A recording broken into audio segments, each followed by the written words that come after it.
उसी क्रम में सुखदेव जी ने राजा परीक्षित को नरक का वर्णन करके सुनाया। कौन सा पाप करने पर व्यक्ति को कौन से नरक की प्राप्ति होती है, ये सब सुनाया। 21 प्रकार के नरक हैं। फिर उन एक एक नरकों में अलग अलग विभाग हैं। और पाप, बोले पाप भी अनेक प्रकार के हैं। महापाप, पाप, उपपाप, अपात्रीकरण, मलिनीकरण, जातिभ्रंश, ये सब अनेक प्रकार के पापों की कोटियां शास्त्रों में, धर्म ग्रंथों में कही गई हैं।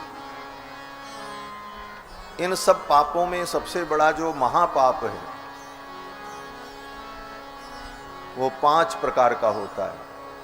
पहला महापाप ब्रह्म हत्या, ब्राह्मण की हत्या, ये महापाप। दूसरा महापाप स्वर्णस्तेय, स्वर्ण की चोरी करना। और तीसरा महापाप गुरुवांगना गमन, गुरु की पत्नी, मामा की पत्नी, ज्येष्ठ पत्नियां जो बंदनियां हैं उनके साथ दुष्कर्म, ये महापाप। और चौथा महापाप सुरापान, शराब पीना। और 5वां महापाप इन 4 पाप करने वाले व्यक्तियों के साथ जो उठता है, बैठता है, खाता है, पीता है, उनका अनुमोदन, समर्थन करता है, वह भी उसी कोटि का पापी होता है। तत्संसर्गी पंचैते पातकी जना, ये 5 प्रकार के पातकी होते हैं जिनको महापातक कहा जाता है। बाकी जितने पाप हैं इन पापों से नीचे हैं। यहाँ तक कि गौ हत्या, गोमांस भक्षण, ये सब पाप इन पापों से नीचे की कोटि के हैं। शराब पीना गौ हत्या से भी बड़ा पाप है। गौ मांस खाने से भी बड़ा पाप है शराब पीना। आप कहोगे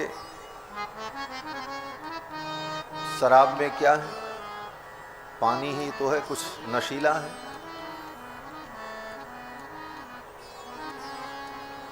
और गौ हत्या और गोमांस भक्षण तो प्रत्यक्ष महान पाप दिखाई पड़ता है।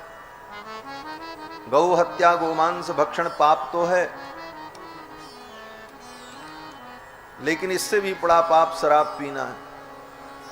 बोले पाप पुण्य का निर्धारण शास्त्र करता है, और शास्त्र ने सुरापान को गौ हत्या से बड़ा पाप कहा है। जो व्यक्ति शराब पीता है वो गौ हत्या से भी बड़ा पाप कर रहा है। गौ हत्या, गोमांस भक्षण और भी जो पाप हैं उन पापों का तो प्रायश्चित व्यक्ति कर सकता है, प्रायश्चित करके शुद्ध हो सकता है। लेकिन सुरापान करने वाले व्यक्ति का प्रायश्चित नहीं। शराब पीने वाले के लिए यही प्रायश्चित है कि उसे खौलता हुआ पानी पिलाया जाए। खौलते हुए पानी को पी करके अगर वो बच जाए तो शुद्ध है, मर जाए तो पाप से मुक्त है। जिस पात्र में शराब रखी जाए वो पात्र अगर गंगा में फेंक दिया जाए, 12 वर्ष तक गंगा में पड़ा रहे, फिर भी वो पात्र शुद्ध नहीं होता। ये सब लिखा है शास्त्र। इसलिए इन महापापों से व्यक्ति को बचना चाहिए। स्वर्णस्तेयी कुनखी, जो स्वर्ण की चोरी करता है महापाप, वह व्यक्ति कुष्ठ रोग से ग्रसित होता है, उसके नख गलित हो जाते हैं। इन पापों का नरक में जाकर के भोग भोगना पड़ता है जीव। भले कोई कहे कि नरक स्वर्ग किसने देखा है, नरक स्वर्ग सब यही है, लेकिन ऐसा नहीं है। बहुत ऐसे पाप हैं जिन पापों का फल व्यक्ति इस संसार में नहीं भोग सकता, उसके लिए उसको नरक ही जाना पड़ेगा।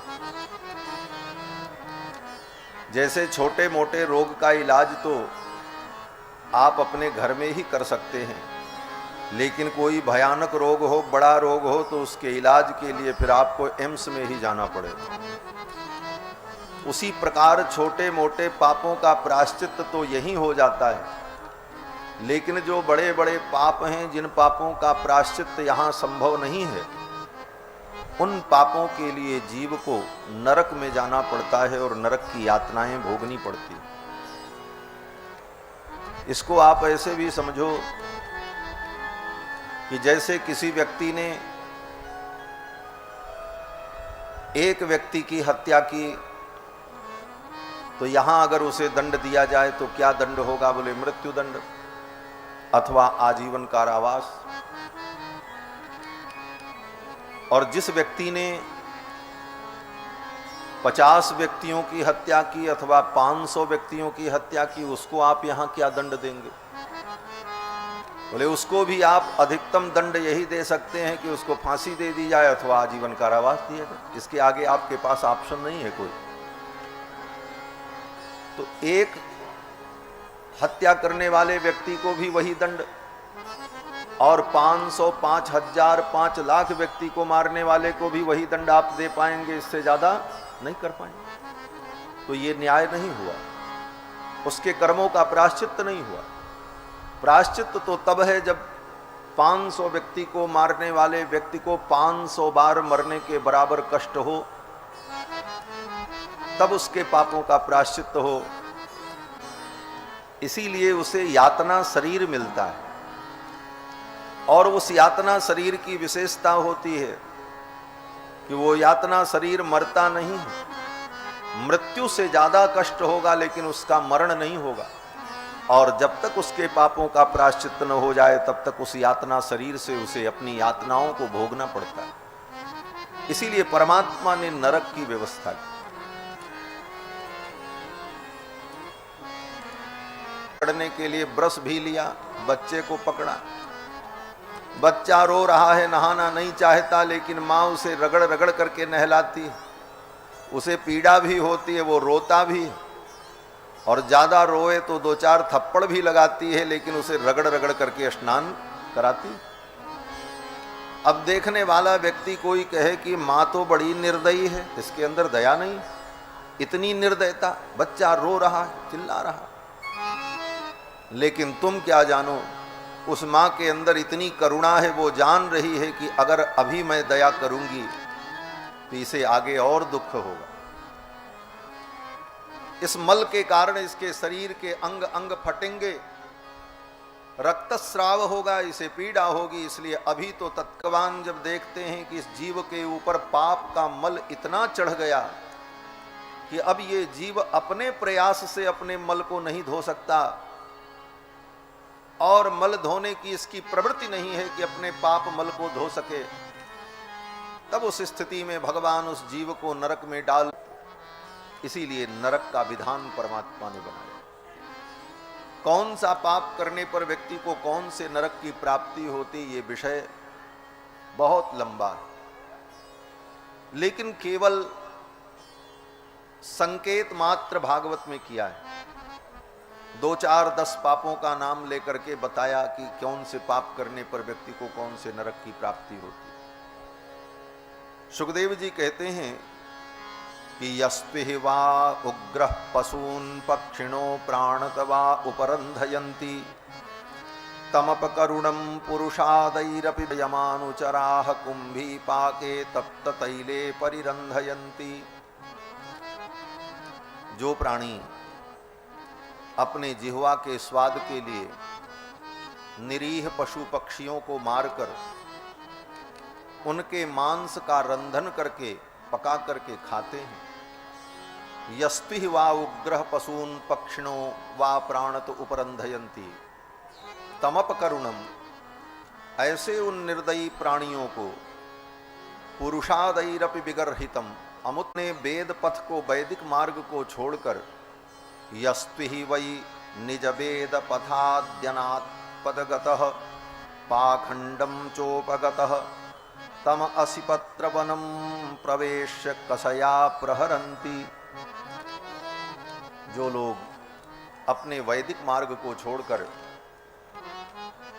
लोगों के बहकावे में आकर पाखंड मार्ग का अनुसरण करते हैं, उनको यमराज के दूत असिपत्र नाम के नरक में ले जाते हैं। यस्त्विहि वै राजा राजपुरुषो वा अदंडे दंडम प्रयक्षति। जो राजा अथवा राजा के कर्मचारी, पद पर बैठे हुए लोग किसी अदंड को, निर्दोष को किसी अभियोग में फंसाकर उसे दंड देते हैं अथवा झूठी गवाही देकर उसे दंडित करते हैं, ऐसे पापी प्राणियों को यमराज के दूत सूकर मुख नाम के नरक में ले जाते हैं। अनेक नरकों का वर्णन श्री सुखदेव भगवान ने राजा परीक्षित को सुनाया। राजा परीक्षित ने कहा, महाराज आवाज थोड़ी कम कर दो, झमझम कर रहा हूं, बहुत मुश्किल हो जाएगी।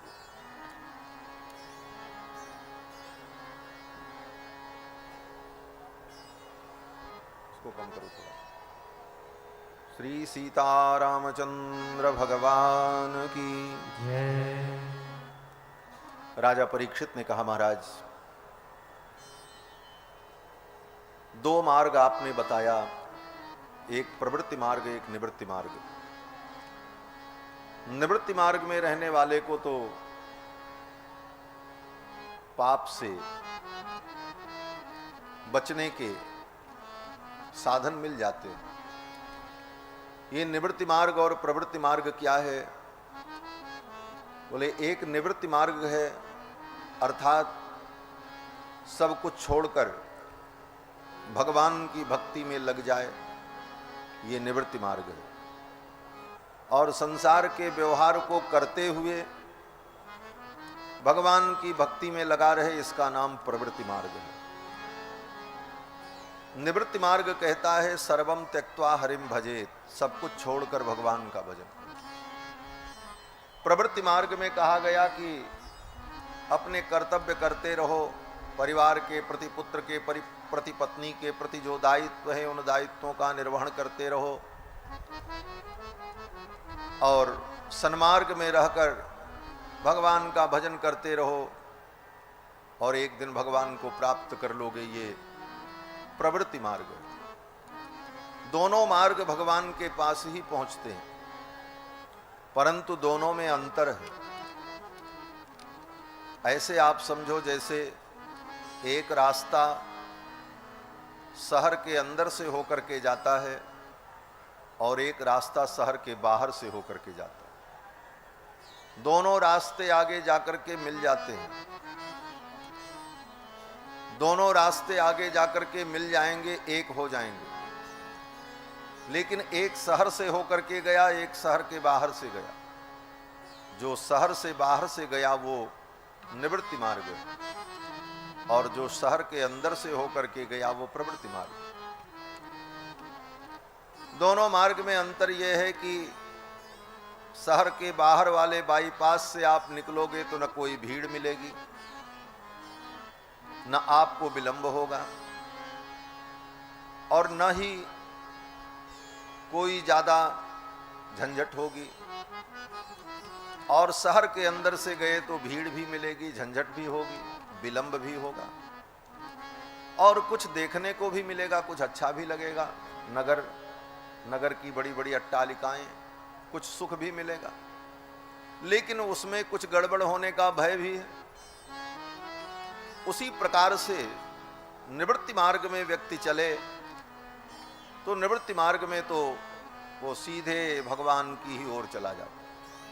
प्रवृत्ति मार्ग में संसार में रह करके जब जीव चलता है तो प्रवृत्ति में कहीं कहीं रुकावट भी होती है, कभी कभी परिस्थितियां बदल जाती हैं तो कुछ उचित अनुचित भी होता रहता है। ऐसी स्थिति में प्रवृत्ति मार्ग में रहने वाले के द्वारा पाप हो ही जाता है। राजा परीक्षित कहते हैं तो पाप कर्मों का जो फल नरक है, इससे बचने का कोई उपाय? तो सुखदेव जी ने कहा, राजन एक उपाय है, उन पाप कर्मों का प्रायश्चित कर ले। लेकिन प्रायश्चित भी व्यक्ति कहां तक करेगा? एक पाप का व्यक्ति प्रायश्चित कर ले, 2 पाप का प्रायश्चित कर ले, अनंत अनंत जन्मों के जो पाप हैं उन पापों का जीव कहां तक प्रायश्चित करेगा? और अगर प्रायश्चित कर भी ले तो क्या गारंटी है कि आगे उसके द्वारा पाप नहीं होगा? राजा परीक्षित ने शंका की कि प्रायश्चित्तमथोपार्थम मन्ये कुंजर शौचवत, ये प्रायश्चित भी क्या है? बोले हाथी के स्नान के समान है। कुंजर शौचवत, जैसे हाथी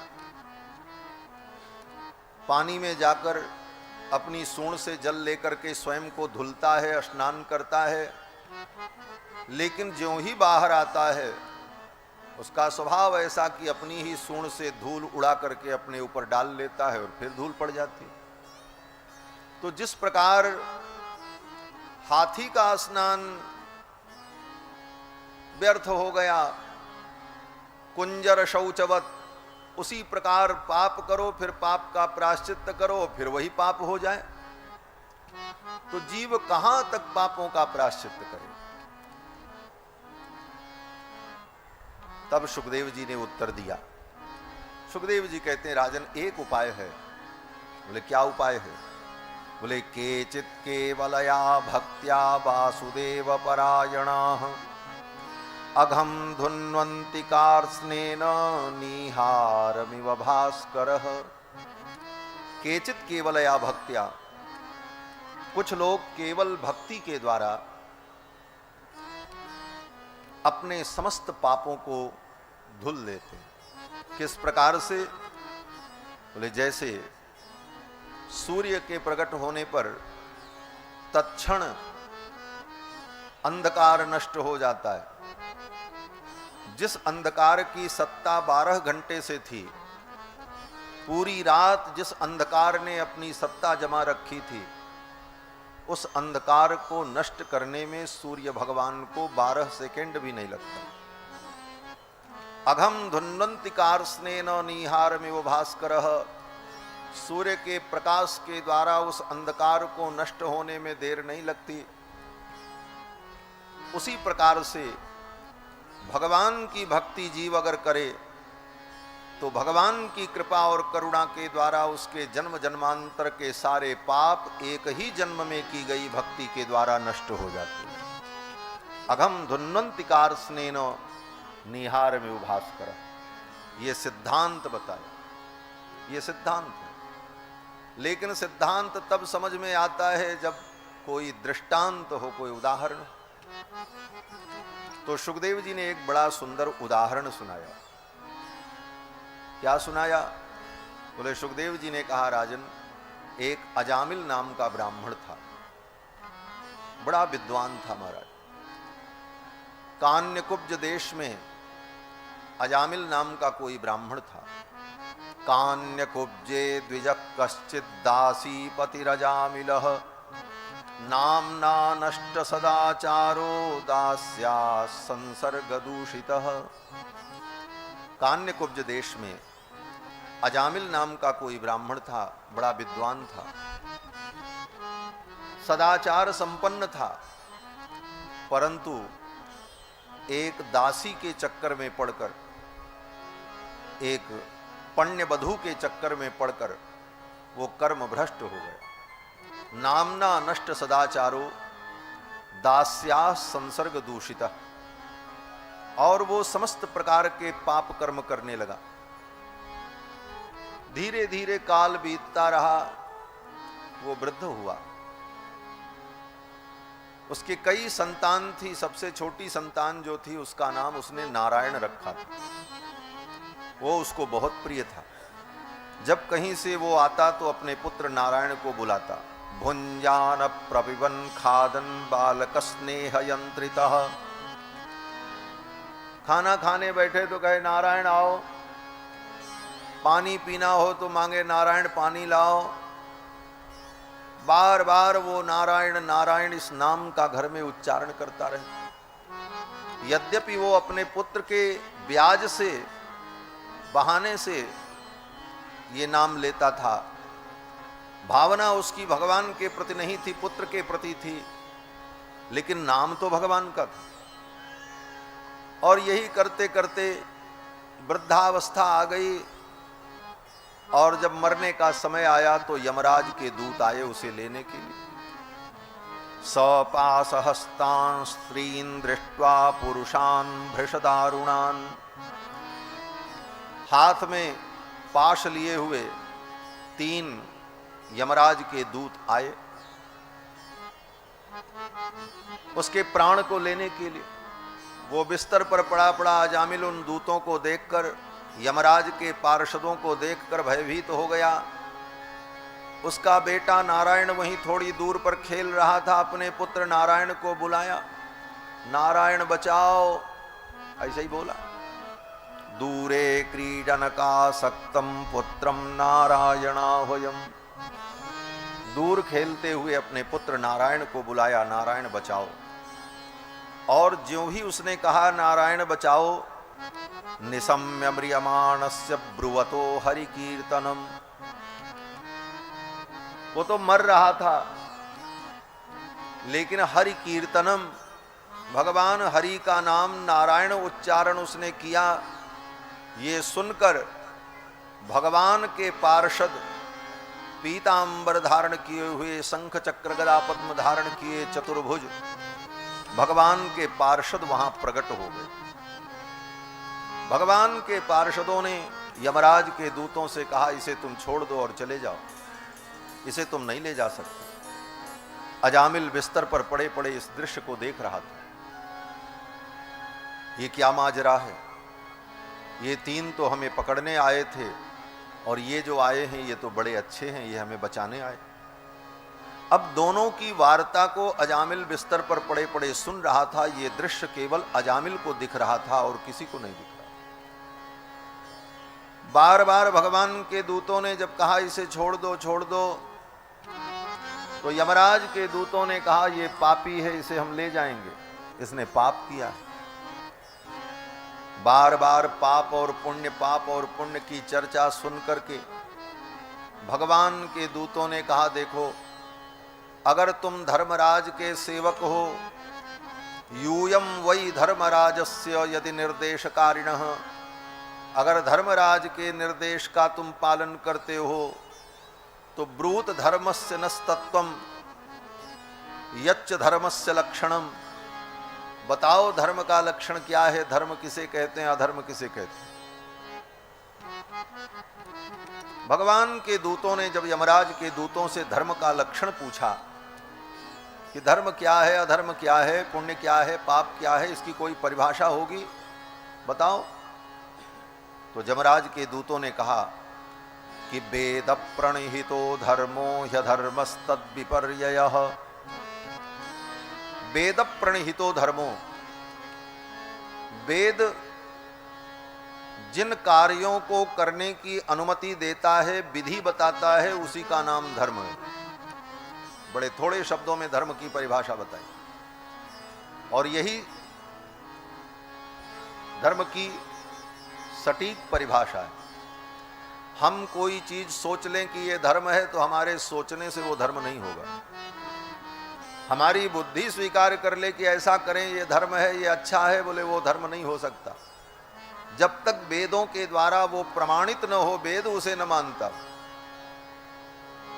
वेद प्रणहितो धर्मो, वेद जिसका विधान करता है वो धर्म है, और वेद जिसका निषेध करता है वो अधर्म है।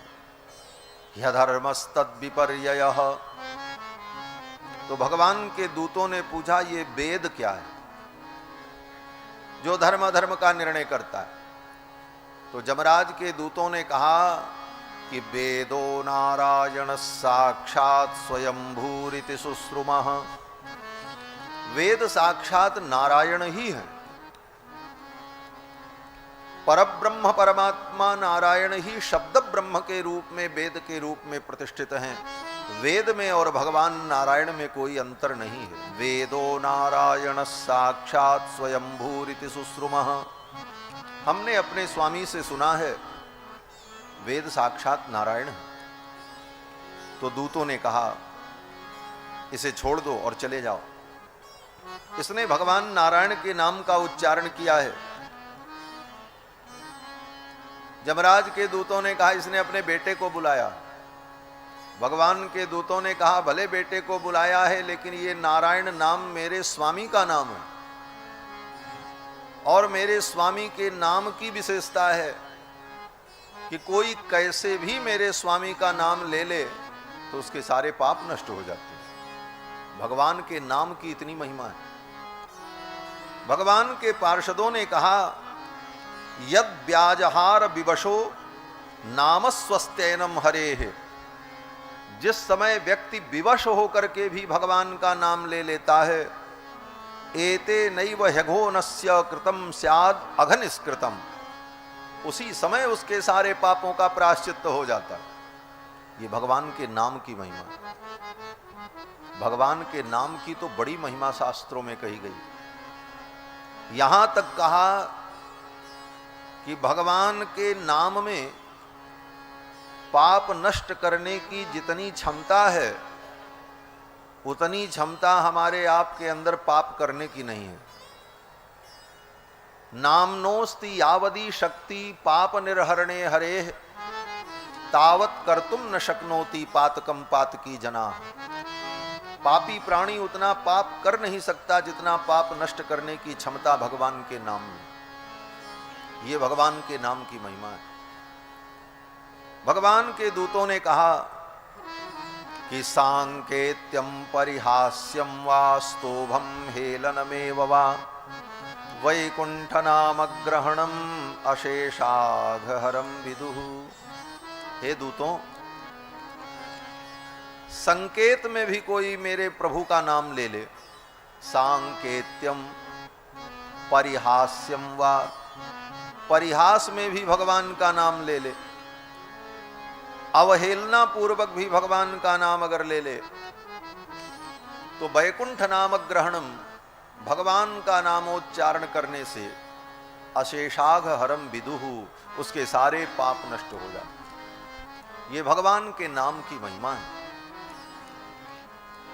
और नाम की इस महिमा को सुनकर यह नहीं सोचना चाहिए कि ये अतिशयोक्ति है, ये अर्थवाद है।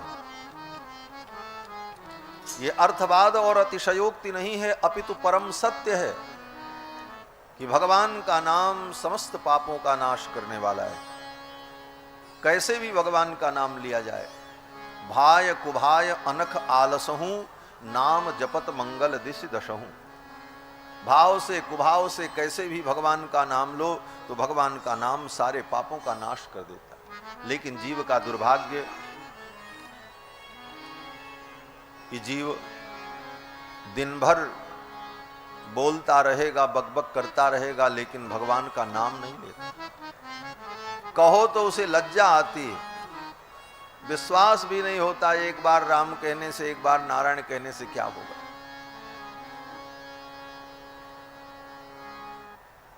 जिह्वा हमारे वश में है। ये भी नहीं है कि भगवान का नाम लेने के लिए किसी से जीभ उधार मांगने की जरूरत है कि भाई थोड़ी देर के लिए तुम अपनी जीभ हमको दे दो, हम राम राम करेंगे, ऐसा भी नहीं।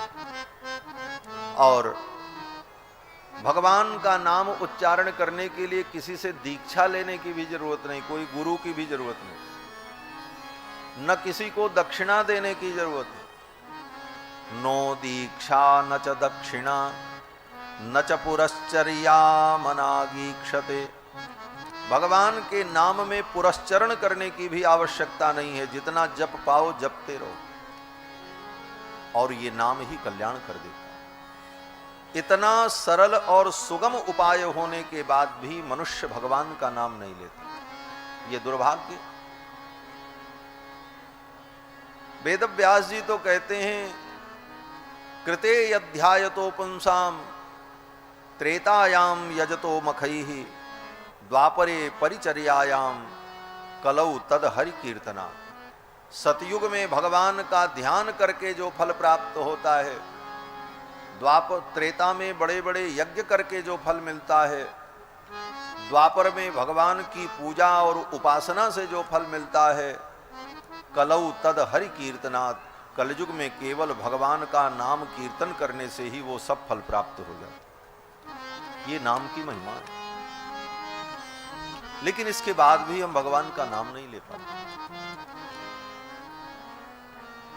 भगवान के दूतों ने यमराज के दूतों को विदा कर दिया, बोले चले जाओ।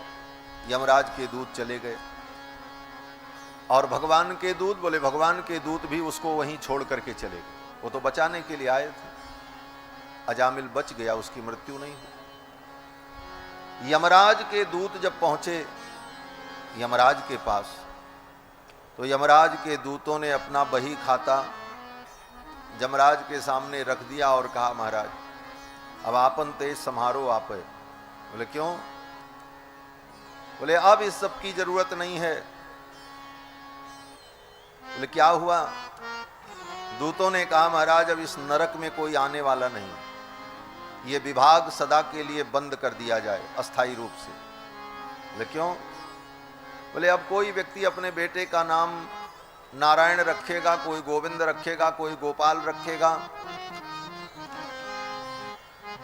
और उसे बचाने के लिए भगवान के दूत आ जाएंगे, अब तो नरक में कोई नहीं आएगा। यमराज सब समझ गए और यमराज ने उन दूतों से कहा, देखो मैं सब समझ गया, ये भागवत धर्म है, भगवान की भक्ति की महिमा है, इस महिमा को तुम नहीं जान सकते। इस महिमा को जानने वाले हम 12 लोग ही हैं। यमराज ने कहा। 12 लोगों का नाम बताया यमराज ने कि स्वयंभू नारद शंभु कुमार कपिलो मनु प्रहलादो जनको भीष्मो बलिर्वैयासिकिर्वयम् द्वादशैते बीजानीमो धर्मं भागवतं भटाः। हम 12 लोग इस भागवत धर्म को, भगवत भक्ति की महिमा को, भगवान के नाम की महिमा को जानते हैं। ये 12 लोग कौन? बोले स्वयंभू एक ब्रह्मा जी, नारद दूसरे नारद जी, शंभु तीसरे भगवान शंकर, कुमार चौथे सनत कुमार, सनक सनंदन सनातन सनत कुमार,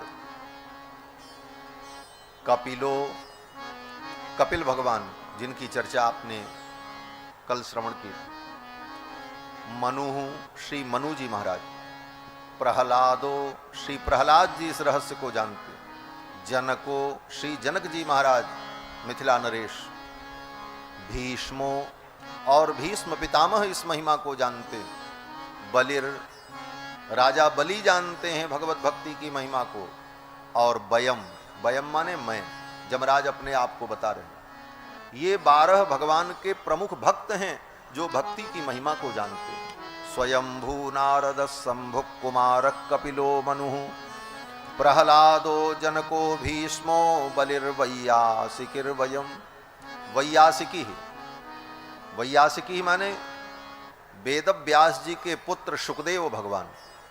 यमराज कहते हैं हम 12 लोग ही इस रहस्य को जानने वाले हैं, तुम इसे समझ नहीं पाओगे, इसलिए जाओ, आज के बाद सावधान रहना। दूतों ने कहा क्या सावधानी? तो यमराज ने कहा जिसकी जिह्वा कभी भगवान के नाम का उच्चारण न करती हो, जिसका मस्तक कभी गोविंद के चरणों में प्रणाम के लिए झुकता न हो, जिसका चित्त कभी गोविंद कृष्ण का नारायण का स्मरण न करता हो, ऐसे पापी प्राणियों को पकड़ करके तुम ले आना। जो भगवान का नाम लेता हो, भगवान की कथा सुनता हो, भगवान के चरणों में प्रणाम करता हो, ऐसे प्राणियों को यहाँ नरक में लेकर के मत आना। ये निर्देश दिया यमराज ने अपने दूतों को। क्या कहा निर्देश में कि जिह्वान वक्त्रि भगवत गुण नाम धेयम चेतश्च न स्मरति तच्चरणारविंदम कृष्णाय नो नमति यच्छिर एकदापि तानानयध्वमसतो कृत विष्णु कृत्यान। जिह्वान वक्त्र भगवत गुण नाम ध्येयम। जिसकी जीव कभी भगवान का गुणानुवाद न करती हो, भगवान का नाम न लेती, जिसका चित्त कभी भगवान का स्मरण न करता हो, जिसका मस्तक कभी भगवान के चरणों में न झुकता हो, ऐसे प्राणियों को पकड़ करके ले आना।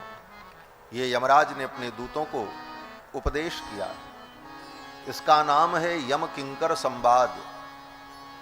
यमराज ने अपने किंकरों से जो संवाद किया और उस संवाद में जो रहस्य प्रकट हुआ भगवान के नाम की महिमा, इसका वर्णन सुखदेव जी ने राजा परीक्षित को सुनाया। भगवान के दूत भी अजामिल को वहीं छोड़ करके चले गए। अजामिल को सद्बुद्धि आ गई कि मैंने अपने पुत्र नारायण को बुलाया और भगवान के दूत मेरी रक्षा के लिए आ गए। अगर मैं श्रद्धा से भगवान के नाम का कीर्तन करता तो भगवान की मेरे ऊपर कितनी कृपा होती। यह सोचकर अजामिल को सद्बुद्धि आ गई। उसी दिन उसने संकल्प कर लिया कि आज से मैं कोई पाप नहीं करूंगा। दृढ़ प्रतिज्ञ हो गया और उसका जो जीवन शेष बचा था, उस शेष जीवन में उसने भगवान के नाम का जप किया। घर छोड़ करके चल पड़ा, चला गया हरिद्वार और गंगा के तट पर बैठकर पद्मासन लगा करके भगवान के नाम का जप करने लगा। और भगवान नाम जप करते करते उसके प्राण निकल गए और उसे भगवान की प्राप्ति हो गई। उसे नरक नहीं जाना पड़ा। अजामिल नरक से बच गया। अजामिल नरक की यातनाओं से बच गया, जबकि जीवन भर उसने पाप किया। लेकिन अंत में उसकी बुद्धि शुद्ध हो गई, बात समझ में आ गई और उसका कल्याण हो गया।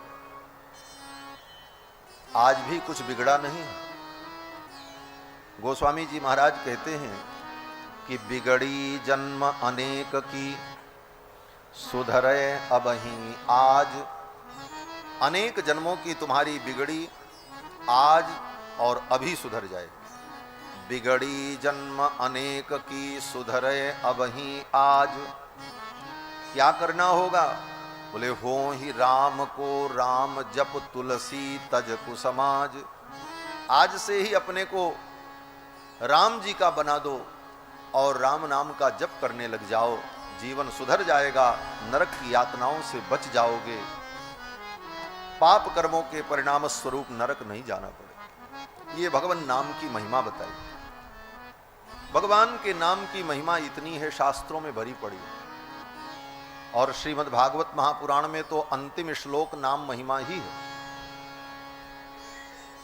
12वें स्कंद के अंतिम अध्याय के अंतिम श्लोक में, भागवत का जो अंतिम श्लोक है, उस अंतिम श्लोक में वेदव्यास जी कहते हैं कि नाम संकीर्तनम यस्य सर्व पाप प्रणाशनम। भगवान का नाम संकीर्तन समस्त पापों का नाश करने वाला। प्रणामो दुख समनः तम नमामि हरिम परम। और भगवान को प्रणाम करने पर सारे दुखों का समन हो जाता है। ऐसे भगवान हरि को मैं प्रणाम करता हूं। ये कह करके वेद व्यास जी ने भागवत को पूर्ण किया है। अर्थात भगवान का नाम जीव का परम कल्याण करने वाला है। इसलिए उठते बैठते चलते फिरते भगवान के नाम का उच्चारण करते रहना चाहिए। राम ही सुमिरिय गाई, राम ही संतत सुनिय राम गुण राम। और एक बात और, नाम के ही संदर्भ में, भगवान का कोई नाम छोटा नहीं है, कोई नाम बड़ा नहीं है। जो नाम आपको प्रिय लगे, नारायण, गोविंद, गोपाल, केशव, मुरारी, माधव, चक्रधारी, जो नाम आपको प्रिय लगे वही नाम बोलो। भगवान का सब नाम बराबर है और सभी नाम कल्याणप्रद हैं। यहां तक कि राम राम नहीं बोल सकते तो मरा मरा भी कहो तो कल्याण हो जाएगा। उल्टा नाम जपत जग जाना, वाल्मीकि भय ब्रह्म समाना। उल्टा नाम जपत जग जाना, वाल्मीकि भय ब्रह्म समाना। उल्टा नाम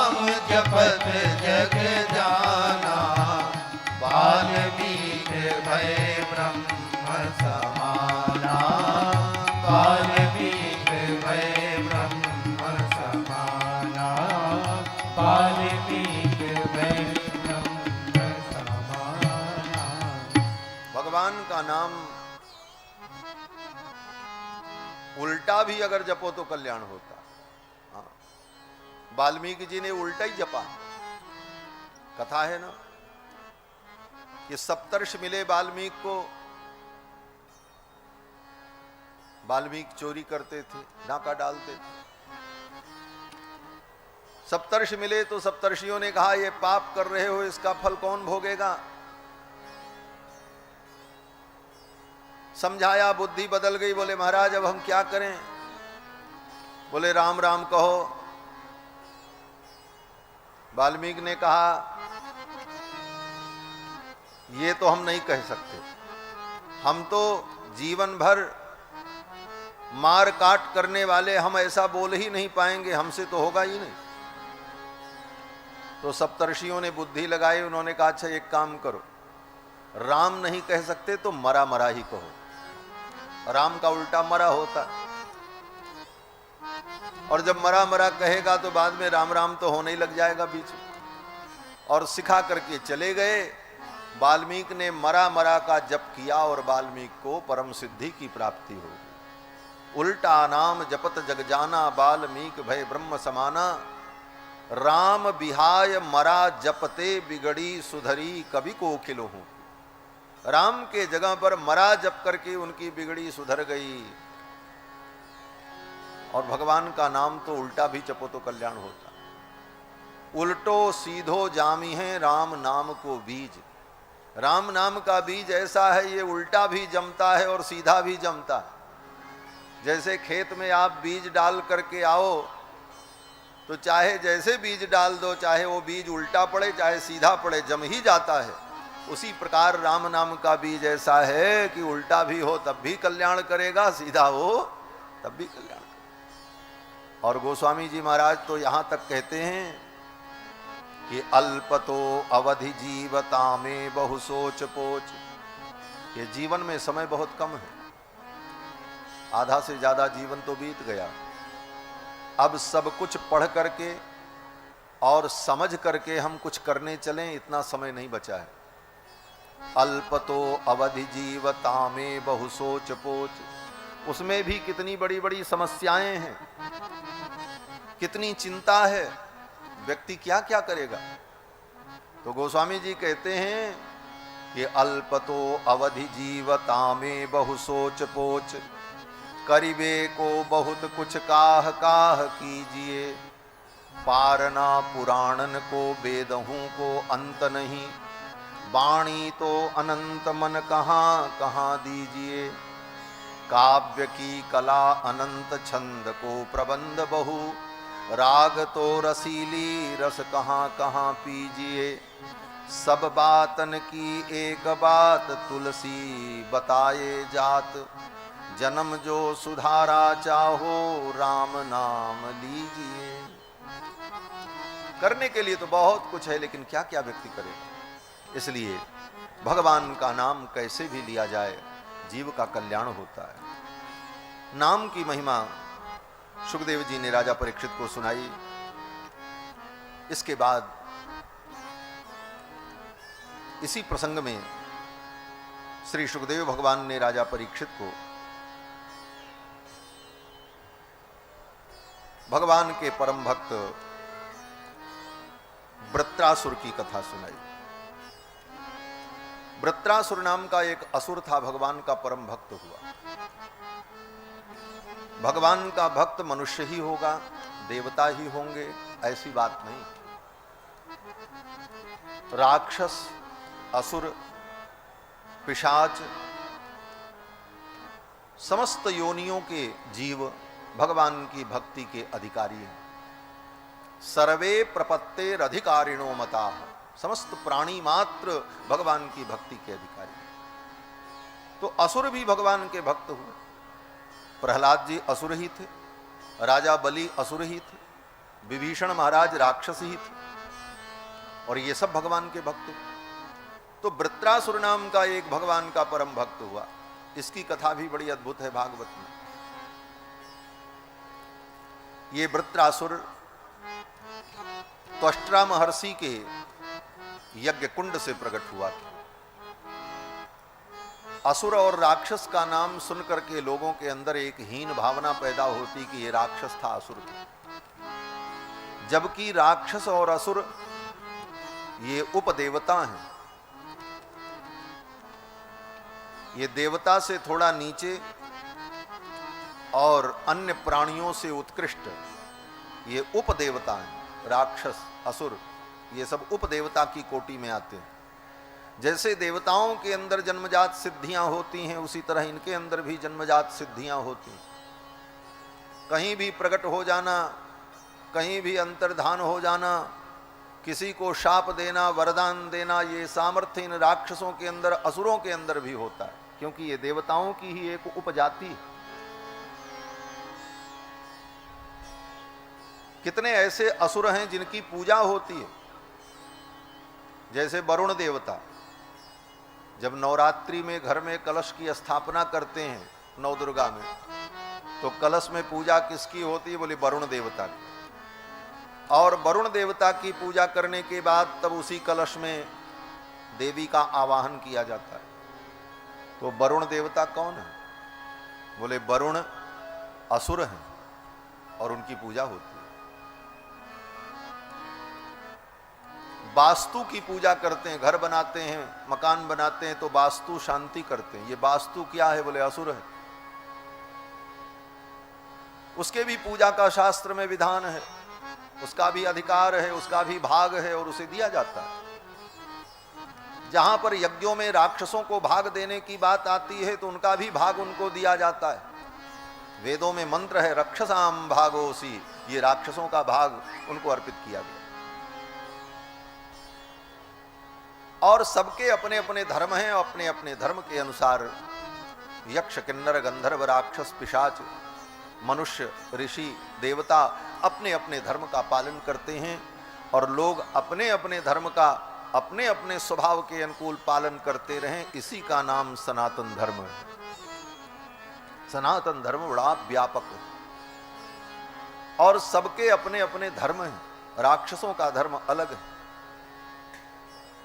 देवताओं का धर्म अलग है, मनुष्यों का धर्म अलग है। सब धर्म सबके लिए लागू नहीं होता। जो धर्म मनुष्यों का है वो देवताओं का नहीं है, जो देवताओं का है वो मनुष्यों का नहीं। तो ये वृत्रासुर त्वष्ट्रा महर्षि के यज्ञ कुंड से प्रकट हुआ था। क्यों प्रकट हुआ? बोले कथा ये है कि एक बार देवराज इंद्र के दरबार में देवगुरु बृहस्पति आए।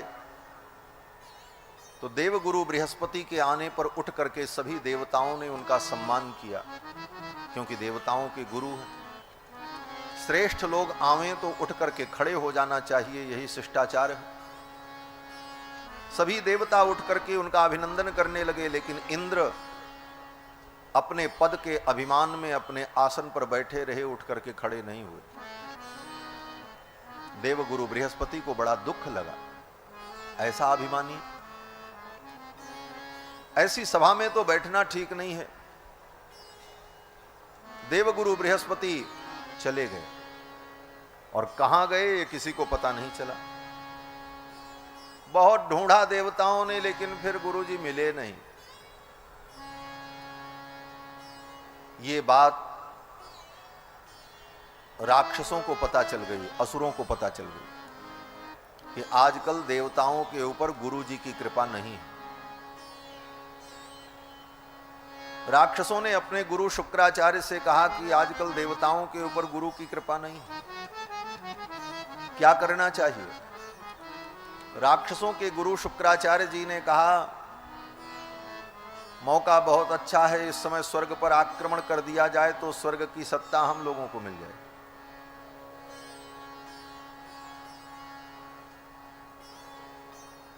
अब तो महाराज सारे राक्षसों ने स्वर्ग पर आक्रमण करने की तैयारी की। युद्ध हुआ, पराजय हो गई देवताओं की और स्वर्ग की सत्ता असुरों को प्राप्त हो गई। क्यों? बोले असुरों पर गुरु जी की कृपा थी। कहते हैं ना कि गुरु मेहरबान तो चेला पहलवान। गुरु जी की कृपा रहे तो चेला कुछ भी कर ले। अब तो महाराज शुक्राचार्य की ऐसी अमोघ कृपा की असुरों को विजय प्राप्त हो गई। असुर बड़े हर्षित हुए।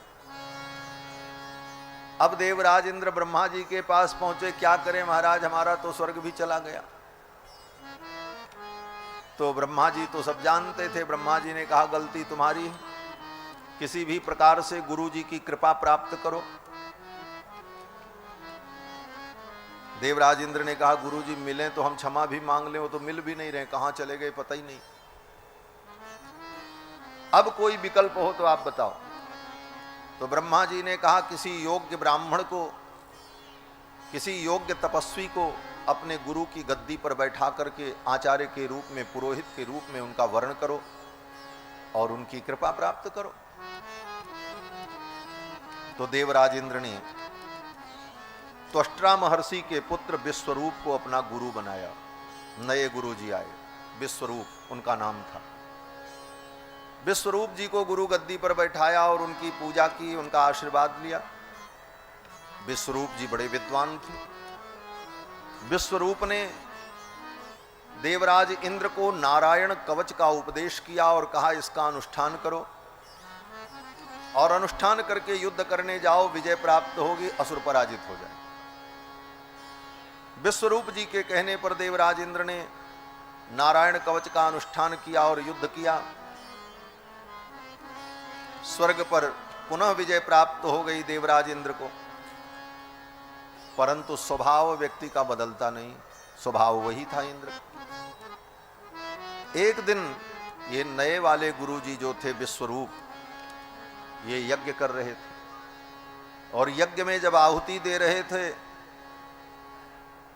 तो कुछ आहुति उन्होंने असुरों को भी दी, राक्षसों को भी दी। और यज्ञ में होता ही है, असुरों को भी आहुति दी जाती, राक्षसों को भी आहुति दी जाती।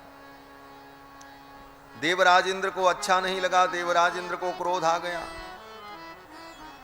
खाते हैं मेरा, गुरुजी मेरे, और आहुति देकर के मेरे विरोधियों का बल बढ़ा रहे हैं। देवराज इंद्र ने अपना अस्त्र उठाया और क्रोध में नियंत्रण खो बैठे और अपने नए गुरुजी विश्वरूप का वध कर दिया, उनका सिर काट दिया इंद्र ने।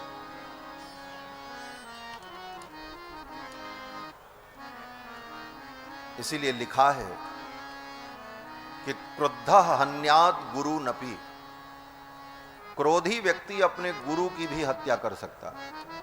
क्रोध ऐसा दुर्गुण है। देवराज इंद्र ने अपने नए गुरु विश्वरूप का वध कर दिया। विश्वरूप के 3 सिर थे और जो 3 सिर थे, तीनों सिर कट करके जब गिरे तो एक सिर से कबूतर का जन्म हुआ, एक से गौरैया का जन्म हुआ और एक से तित्तिर का जन्म हुआ। ये तीनों पक्षी विश्वरूप के 3 सिर से प्रकट हुए। कपिंजल, कलविंक और तित्तिर। और ये 3 सिर जो थे विश्वरूप के, इन 3 सिरों से विश्वरूप वेदत्रयी का पाठ करते थे। देवराज इंद्र को ब्रह्म हत्या लग गई क्योंकि विश्वरूप ब्राह्मण थे, यज्ञ कुंड से वो त्वष्ट्रा महर्षि के पुत्र थे। जब ब्रह्म हत्या लग गई तो देवराज इंद्र का शरीर ब्रह्म हत्या से काला पड़ गया। देवराज इंद्र सोचने लगे इस ब्रह्म हत्या से मुझे मुक्ति कैसे मिले, भागते फिर रहे थे इधर। तो ब्रह्मा जी ने कहा एक काम करो, अपनी इस ब्रह्म हत्या का विभाजन करके अपनी प्रजा में बांट दो। तो देवराज इंद्र ने अपनी ब्रह्म हत्या का 4 विभाग किया और अपनी प्रजा में बांट दिया। ब्रह्म हत्या का 25% भाग देवराज इंद्र ने धरती को दे दिया, 25% जल को दिया और 25% वृक्षों को दे दिया और ब्रह्म हत्या का 25% भाग जो था वो स्त्रियों को दे दिया। इंद्र की ब्रह्म हत्या का 25% भाग जो धरती को मिला, धरती में वो ब्रह्म हत्या ऊसर भूमि के रूप में दिखाई पड़ती। ऊसर भूमि में जो रेह उत्पन्न होती है वो इंद्र की ब्रह्म हत्या का चतुर्थांश है। देवराज इंद्र ने अपनी ब्रह्म हत्या का 25% भाग जल को दिया। जल में वो ब्रह्म हत्या बुदबुद और फेन के रूप में दिखाई पड़ती। इसीलिए वर्षा ऋतु में जब नदी में फेन उठता हो, बुदबुद उठते हो, उस समय नदी में स्नान नहीं करना चाहिए, क्योंकि उस समय इंद्र की ब्रह्म हत्या प्रकट रहती है। इंद्र ने अपनी ब्रह्म हत्या का 25% भाग वृक्षों को दे दिया। वृक्षों में वो ब्रह्म हत्या निर्यास के रूप में दिखाई पड़ती। निर्यास माने वृक्ष की छाल को काटने पर भीतर से जो रस टपकता है उसी को वृक्ष निर्यास कहते हैं। इसीलिए ताड़ी पीना निषेध माना गया है, नहीं तो फल पेड़ का रस ही तो है। लेकिन वो वृक्ष निर्यास होने के कारण इंद्र की ब्रह्म हत्या का चतुर्थ भाग है, इसलिए वृक्ष निर्यास ताड़ी पीने पर ब्रह्म हत्या का पाप लगता है। और जिसको आज बड़े प्रेम से लोग खाते हैं, गोंद का लड्डू बना खाते हो। गोंद भी क्या है? बोले वृक्ष निर्यास है, वह भी नहीं खाना चाहिए, निषिद्ध है। गोंद खाने का प्रायश्चित है शास्त्र में, लेकिन लोग ताकत के लिए, मजबूती के लिए गोंद का लड्डू बना बना करके गटकते रहे। वो ब्रह्म हत्या है, देवराज इंद्र की ब्रह्म हत्या का 25% भाग। और इंद्र की ब्रह्म हत्या का 25% भाग जो स्त्रियों को प्राप्त हुआ, वो ब्रह्म हत्या रजोधर्म के रूप में स्त्रियों में दिखाई पड़ती है। इसलिए उन दिनों में स्त्रियों का स्पर्श नहीं किया जाता और उन्हें उन नियमों का पालन करना पड़ता है, शुद्धि अशुद्धि का जो विचार है। देवराज इंद्र ने अपनी ब्रह्म हत्या का 4 विभाग करके अपनी प्रजा में बांट दिया। इंद्र तो ब्रह्म हत्या से मुक्त हो गए,